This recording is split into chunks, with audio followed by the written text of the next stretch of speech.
किसी मुल्क में एक खूबसूरत शहजादा अपने खूबसूरत महल में रहता था। शहजादे को किसी चीज की कमी नहीं थी, लेकिन फिर भी वो बहुत मगरूर था। वो गांव वालों से टैक्स वसूल करता और अपने महल को खूबसूरत चीजों से सजाता था। वो अपने महल में सिर्फ खूबसूरत लोगों को ही दावत देता था। फिर एक रात को तूफान से बचने के लिए एक बिन बुलाई मेहमान उसके महल में आती है और वो शहजादे को एक गुलाब का फूल तोहफा देती है। लेकिन उसका बदसूरत चेहरा देखकर शहजादे ने उसके तोहफे को मुस्तरद कर दिया। ये देखकर बूढ़ी औरत शहजादे से ये कहती है कि खूबसूरती चेहरे में नहीं, दिल में होती है। लेकिन जब शहजादे की बदतमीजी हद से गुजर गई, तो वो बदसूरत बूढ़ी औरत अचानक एक खूबसूरत जादूगरनी में तब्दील हो गई। और वो खूबसूरत जादूगरनी समझ गई कि शहजादे के दिल में मोहब्बत नहीं है, तो उसने शहजादे को सजा देने के लिए उस पर एक खतरनाक जादू करके उसे एक दरिंदा बना देती है। ना सिर्फ उस पर, बल्कि पूरे महल और वहां रहने वाले तमाम लोगों पर एक ताकतवर जादू करती है। लेकिन इस जादू से छुटकारा पाने के लिए जादूगरनी दरिंदा को एक गुलाब का फूल भी देती है और उससे कहती है कि इस गुलाब की आखिरी पत्ती के गिरने से पहले अगर तुमको किसी से प्यार हो जाए और वो भी तुमसे मोहब्बत करे, तो आप एक बार फिर दरिंदा से इंसान बन जाओगे। लेकिन अगर इस गुलाब की आखिरी पत्ती के गिरने से पहले ऐसा नहीं हुआ, तो आप अपनी सारी जिंदगी दरिंदा बनकर गुजारोगे। अब इसके बाद कितने ही साल गुजर गए और उस शहजादे को किसी ने याद भी नहीं किया था, क्योंकि जादूगरनी ने उसकी यादें अपने चाहने वालों के जहनों और दिलों से बिल्कुल खत्म कर दी थीं। फिर हम महल के करीब एक गांव देखते हैं जहां एक बेला नामी लड़की रहती थी। उसे किताबें पढ़ना पसंद था, क्योंकि कहानियां उसके लिए एक दुनिया थी। गैस्टन नाम का एक लड़का भी उसी गांव में रहता था। उसे बेला से प्यार था और वो उससे शादी करना चाहता था, लेकिन बेला उसे बिल्कुल पसंद नहीं करती थी। गैस्टन ने बेला को राजी करने की पूरी कोशिश की, लेकिन वो नहीं मानी। फिर हम बेला के वालिद को देखते हैं, जो एक मोजिद है, जो एक दिन सामान खरीदने शहर जाता है। वापसी पर वो जंगल में गुम हो जाता है और भेड़ियों ने उस पर हमला किया, और वो भेड़ियों से बचने के लिए महल की तरफ चला जाता है, जहां वो बीस्ट रहता है। किला वो जगह है जहां बीस्ट रहता है। एक बार महल के अंदर वहां कोई नहीं होता, लेकिन यहाँ आग जल रही है और खाने की मेज पर काफी मिकदार में खाना है। वो खाना शुरू करते हैं। अचानक एक प्याला उनके सामने आता है और बातें करने लगता है। वो खौफ के मारे बाहर भागते हैं। वो महल से बाहर जाने लगते हैं, मगर महल में एक खूबसूरत गुलाब के दरख्त को देखते हैं। वो एक गुलाब को तोड़कर बेल के लिए घर ले जा रहे थे कि इसी वक्त वो दरिंदा वहां आ जाता है और उन्हें पकड़कर कैद कर लेता है, इसलिए कि उन्होंने गुलाब के फूल को चोरी करने की कोशिश की। लेकिन फिर उनका घोड़ा भागता है और सीधा घर की तरफ जाता है। बेल को देखकर बेल को एहसास हुआ कि उसका बाप मुश्किल में है। चुनांचे वो घोड़े को साथ लेकर अपने बाप को ढूंढने के लिए रवाना हो गई। घोड़ा बेल की रहनुमाई करता है और उसे महल से बाहर लाता है। फिर बेल महल में दाखिल होती है। जैसे ही वो दाखिल होती है, एक मोमबत्ती स्टैंड और एक घड़ी एक दूसरे से बातें करने लगते हैं। वो कहते हैं कि देखो, ये लड़की कितनी खूबसूरत है। शायद ये वही लड़की है जो हमें जादू से निजात दिलाएगी। बेल उनकी सारी बातें सुनती है और डर जाती है, क्योंकि वहां कोई इंसान नहीं था। और वो उनके पास आने लगती हैं कि अचानक से उसे अपने वालिद की आवाज आती है। वो जल्दी से मोमबत्ती स्टैंड को पकड़कर ऊपर ले जाती हैं, जिस जगह पर दरिंदे ने उसके वालिद को कैद किया हुआ था। उसके वालिद बेल को देखकर कहते हैं कि ये महल बहुत अजीब है, वो दरिंदा तुम्हें देख न ले, तुम चली जाओ। बेल वहां से जाने लगती हैं और वो दरिंदा वहां आ जाता है। दरिंदा को देखकर बेल घबरा जाती हैं। बेल दरिंदे से कहती हैं कि छोड़ दो मेरे वालिद को, क्या कसूर है इनका। दरिंदे ने कहा कि गुलाब के फूल को तुम्हारे वालिद ने चुराया है, जिसकी सजा सिर्फ कैद है। दरिंदे ने कहा कि अगर ये दरवाजा किसी के लिए बंद हो गया तो फिर ये नहीं खुलेगा। बेल ने दरिंदे से कहती हैं कि मुझे अपने वालिद से आखिरी बार मिलने दो। बेल की बात सुनकर वो दरवाजा खोल देता है। बेल अंदर जाके अपने वालिद को बाहर कर देती हैं और अंदर से दरवाजा बंद कर लेती हैं, इसलिए कि दरिंदे ने कहा था कि अगर दरवाजा एक दफा बंद हो जाए तो फिर नहीं खुलेगा। इस सब के बाद उस दरिंदे ने उसके वालिद को कुछ कहे बिना जाने दिया। अब बेले अपने आप को अंदर कैद कर लेती हैं। कुछ देर बाद मोमबत्ती स्टैंड वो दरवाजा खोल देता है और बेल के आगे जाकर उससे बातें करने लगता है।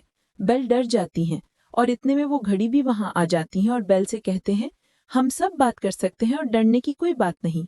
महल में नौकर, चौकीदार और बहुत से लोग थे, लेकिन जब जादूगरनी ने सजा दी तो शहजादे के साथ महल के तमाम लोग किसी न किसी चीज में तब्दील हो गए थे, और बदल जाने के बाद भी अब ये लोग चल फिर सकते हैं और बात कर सकते हैं। इसके बाद वो दोनों बेल को लेकर उसे एक कमरा दे दिया कि वो लड़की वहां रह सके, क्योंकि वो सब जानते थे कि ये लड़की हमें जादू से आजाद करेगी। जब दरिंदे को ये सब मालूम होता है तो वो कैंडल स्टैंड और घड़ी पर गुस्सा करता है। फिर घड़ी उसे बताती है कि शायद यही वो लड़की है जो उन्हें जादू से निजात दिला सकती है। इसलिए तुम्हें उसके पास जाना चाहिए और उससे नरमी से बात करनी चाहिए। ये दरिंदा को और भी गुस्सा में डालता है, लेकिन यहाँ हर कोई उसे कायल करता है और वो उससे इत्तेफाक करता है, क्योंकि यहाँ हर कोई उसकी वजह से जादू में कैद है। तो वो उससे मिलने बेल के कमरे के बाहर जाता है और उसे अपने साथ खाना खाने को कहता है। लेकिन बेल ने इनकार करते हुए कहा कि भूखा रहना उसके साथ खाने से बेहतर है। ये सुनकर दरिंदा गुस्से में आ जाता है और उससे कहता है कि ऐसा ही होगा, यहाँ कोई तुम्हें खाना नहीं देगा। इसके साथ ही वो चला जाता है। फिर वो जादुई गुलाब के पास आता है जिसकी आखिरी पत्ती गिर जाएगी और वो हमेशा के लिए दरिंदा ही रहेगा। और वो देखता है कि उस गुलाब की बहुत सी पत्तियां गिर चुकी हैं और बाकी पत्तियां भी बहुत जल्द गिरने वाली हैं। इसी दौरान हम बेल के बाप को अपने गांव लौटते हुए देखते हैं और गांव वालों को महल और दरिंदे के बारे में बताते हैं, लेकिन कोई भी उस पर यकीन नहीं करता, ये सोचकर कि ये एक मजाक है। लेकिन फिर गैस्टन उससे कहता है, मैं तुम पर यकीन करता हूँ, मुझे वहाँ ले चलो और मैं तुम्हारी बेटी को दरिंदे से बचाकर वापस लाऊंगा। महल के अंदर हम मोमबत्तियाँ, स्टैंड, बर्तन और बाकी सब कुछ देखते हैं। बेल के लिए खाना तैयार कर रहे हैं और उसकी मेहमान नवाजी करने के लिए उसे रात के खाने पर मदऊ करते हैं। वो सब एक गाना गाते हैं और उसे एक खूबसूरत खाना पेश करते हैं। खाने के बाद वो बेल को अपने कमरे में जाकर आराम करने को कहते हैं। बेल अपने कमरे में जाने के बजाय महल के दूसरे कमरे में चली गई। वहाँ एक जादुई गुलाब रखा गया था। वो वहाँ जाती है और उसे पकड़ने ही वाली थी, तभी दरिंदा आता है और गुस्से में बेल से कहता है, तुम यहाँ क्या कर रही हो? क्या तुम्हें अंदाजा है कि अगर तुमने इस गुलाब को पकड़ा होता तो क्या हो सकता था? ये कहकर उसने उसे डांटा और उसे जाने को कहा। ये सुनकर बेल रोती हुई महल से बाहर निकल गई और घोड़ा लेकर अपने घर की तरफ चलने लगी। लेकिन जंगल से गुजरते हुए कुछ भेड़ियों ने उसे घेर लिया। इससे पहले कि भेड़िए उस पर हमला करके उसे मार डाले कि वो दरिंदा आता है और भेड़ियों से लड़ना शुरू कर देता है। ताहम भेड़िए भी उसे घेर कर मारने की कोशिश करते हैं। आखिर में वो उन सबको डरा देता है, लेकिन वो खुद शदीद जख्मी होते हैं। जख्मी दरिंदे को देखकर वो हिचकिचाते हुए उसे बचाने के लिए किले में वापस आती है। वो उसे किले में वापस लाती है, उस पर पट्टियां बांधती है और उसकी देखभाल करने लगती है। वहाँ मौजूद हर जानदार बहुत खुश है। वो सब चाहते हैं कि दोनों को प्यार हो जाए और सबको जादू की कैद से निजात मिल जाए। अब गैस्टन के दोस्त और बेल के वालिद जंगल में महल का रास्ता ढूंढ रहे थे, लेकिन कुछ नहीं मिल रहा था और गैस्टन को गुस्सा आता है और वो बेल के बाप से कहता है, दरअसल आपके दिमाग से बाहर हैं, यहाँ कोई महल या दरिंदा नहीं है, ये फजूल है, इसलिए हमें वापस जाना चाहिए। और गुफ्तगू के दौरान वो ये भी कहता है कि मैं तुम्हारी बेटी से शादी करना चाहता हूँ। ये सुनकर बेल का बाप उसे कहता है कि जब तक मैं जिंदा हूँ तुम्हारा ये ख्वाब कभी पूरा नहीं होगा। ये सुनकर गैस्टन बेल के बाप के साथ बहुत बदतमीजी करता है और उसे थप्पड़ मारता है। इसके बाद वो उसे एक दरख्त से बांध देता है और अपने दोस्त के साथ इस उम्मीद पर चला जाता है कि रात को भेड़िया आएगा और उसे मार डालेगा। लेकिन अगली सुबह अगाती नाम की एक लड़की जिसे गांव से निकाल दिया गया था वहां पहुंची। वो बेल के बाप को बचाती है और उसे वापस गांव ले आती है। उस सुबह किले में दरिंदे की सेहत कदरे बेहतर हुई और बेल ने उसे एक नज्म सुनाई। ये सुनकर दरिंदे ने पूछा, क्या तुम पढ़ सकती हो? जिस पर बेल ने जवाब दिया, हाँ, मुझे कहानियों की किताबें पढ़ना पसंद है। ये सुनकर दरिंदा उसे अपनी लाइब्रेरी में ले गया जहाँ बहुत सी किताबें हैं, जिससे बेल बहुत खुश हुई। जिसके बाद वो दरिंदा उससे कहता है, अगर तुम चाहो तो यहाँ रह सकती हो और अब से ये सब आपका है। इसके बाद बेल वहीं रहती है और धीरे धीरे उनके दरमियान दोस्ती पैदा होती है। वो एक साथ महल के आसपास घूमते हैं और बेल उसे किताबें पढ़ता है और दरिंदा भी उसके साथ गीत गाता है। फिर एक दिन दरिंदा बेल को एक जादुई किताब दिखाकर कहता है, इस किताब को पढ़कर आप जब चाहें जहाँ चाहें जा सकती हैं। ये सुनकर बेल कहती है, मैं पेरिस में उस वक्त में जाना चाहती हूँ जब मैं अपनी माँ से जुदा हुई थी। जब वो दरिंदे के साथ उसमें जाती है तो उसे मालूम होता है कि उसकी माँ को प्लेग हो गया था। इसलिए बेल के वालिद को उसकी माँ ने कहा कि वो बेल को यहाँ से ले जाए ताकि वो मुतासिर न हो। ये जानने के बाद बेल को बहुत दुख हुआ और वो उस दरिंदे को अपने वक्त पर वापस ले आई। अब दूसरा फिर हम देखते हैं कि बेल का बाप गांव वापस आया और सबको बताता है कि मुझे गैस्टन ने जंगल में मरने के लिए छोड़ दिया। लेकिन गांव के एक शख्स ने बेल के बाप से पूछा कि क्या उसके पास इसका कोई सबूत है, जिस पर वो जवाब देता है, आप अगाती से पूछ लें, उसने मुझे जंगल से बचाया और यहाँ लाया। गैस्टन इसकी तरदीद करता है और कहता है कि लड़की की गवाही को कबूल नहीं किया जा सकता क्योंकि उसे गांव के बाहर फेंक दिया गया था। वो कहता है कि वो दरअसल मानसिक रूप से अस्थिर है, इसलिए उसकी बेटी ने भी उसे छोड़ दिया। गैस्टन का दोस्त भी झूठी गवाही देता है, जिसकी वजह से गांव वाले भी गैस्टन की बातों पर यकीन करते हैं। अब सब मानते हैं कि बेल का बाप वाकई मानसिक रूप से अस्थिर है। उन्होंने उसे जबरदस्ती गाड़ी में डाला और पागलखाने भेजने के लिए उसे कैद कर दिया। दूसरी तरफ हम देखते हैं कि बेल के वापस आने के बाद कैंडलस्टैंड दरिंदे से कहता है कि तुम बेल को बताओ कि तुम उससे मोहब्बत करते हो, लेकिन दरिंदा कहता है कि वो मुझ जैसे जानवर से कभी मोहब्बत नहीं करेगी। लेकिन यहाँ तमाम बोलने वाले दरिंदे को कायल करने के लिए इकट्ठे होते हैं। वो उसे भी तैयार करते हैं और दूसरी तरफ बेले भी खूबसूरत लिबास पहने हुए हैं। दरअसल वो दोनों महल में रक्स करने जा रहे हैं क्योंकि बेले को रक्स बहुत पसंद है। इसके बाद वो दोनों मिलते हैं और गाना गाते हुए डांस करते हैं। डांस करने के बाद बेस्ट कहता है कि मुझे नाचते हुए कई साल हो गए हैं और मैं इस एहसास को भूल गया था। वो बेल के रक्स की भी तारीफ करता है। अब बेल उसे बताती है कि उसके वालिद ने उसे रक्स करना सिखाया। ये सुनकर दरिंदा कहता है कि वो उसे याद नहीं करती। वो कहती है कि हाँ, मैं उसे याद करती हूँ, लेकिन मैं क्या करूँ, मैं तेरी कैद में हूँ। ये सुनकर दरिंदा उससे कहता है कि उसके पास एक जादुई आईना है जिसमें आप किसी को भी देख सकते हैं। बेल फिर अपने वालिद को आईने में देखती है जहाँ गांव वालों ने उसे पकड़ लिया है। ये देखकर बेल बहुत परेशान हो जाती है। फिर जानवर उसे गांव जाने को कहता है और जाने से पहले वो उसे जादुई आईना देता है। वो कहता है, अगर तुम मुझे कभी याद करो तो मुझे इस आईने में देखो। बेल फिर जादुई आईना लेकर अपने गांव के लिए रवाना हो जाती है, लेकिन उसके बाद महल में रहने वाली तमाम चीजें और जानवर उदास हो जाते हैं। दरहकीकत बेल के जाने के बाद हर कोई ये सोचने लगता है कि वो कभी वापस नहीं आएगी और उनकी सज़ा कभी ख़त्म नहीं होगी। और इसके साथ दरिंदा भी उदास हो जाता है क्योंकि उसे बेल से मोहब्बत हो गई थी। बेल फिर गांव वापस आती है और देखती है कि उसके वालिद को गांव वालों ने असीर कर लिया है। बेल गांव वालों को जंगल में महल और वहां के दरिंदे के मुतालिक बताती है कि वो बहुत अच्छा है, वो किसी को नुकसान नहीं पहुंचाया। लेकिन गांव वालों ने बेल का यकीन नहीं किया और बेल को भी पकड़ लिया।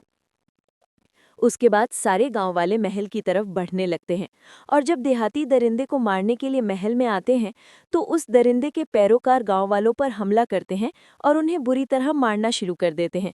दरिनसना बेल मौके से फ़ायदा उठाते हुए अपने वालिद की मदद से खुद को काट के पिंजरे से आज़ाद कराती है और दरिंदे की तरफ बढ़ना शुरू कर देती है। गैस्टन बेस्ट के पास जाता है जो अफसुर्दा बैठा है और उससे पूछता है कि तुमने क्या सोचा वहशी दरिंदे कि बेल आपसे मोहब्बत करती है? आप कैसे सोच सकते हैं कि वो आप जैसे वहशी से मोहब्बत करेगी? उसने हमें यहाँ तुम्हें मारने के लिए भेजा है। ये कहते हुए गैस्टन ने उसे गोली मार दी जिससे वो गिर गया। इससे पहले कि वो ऐसा कर सके वो एक गुंबद से चिमट गया।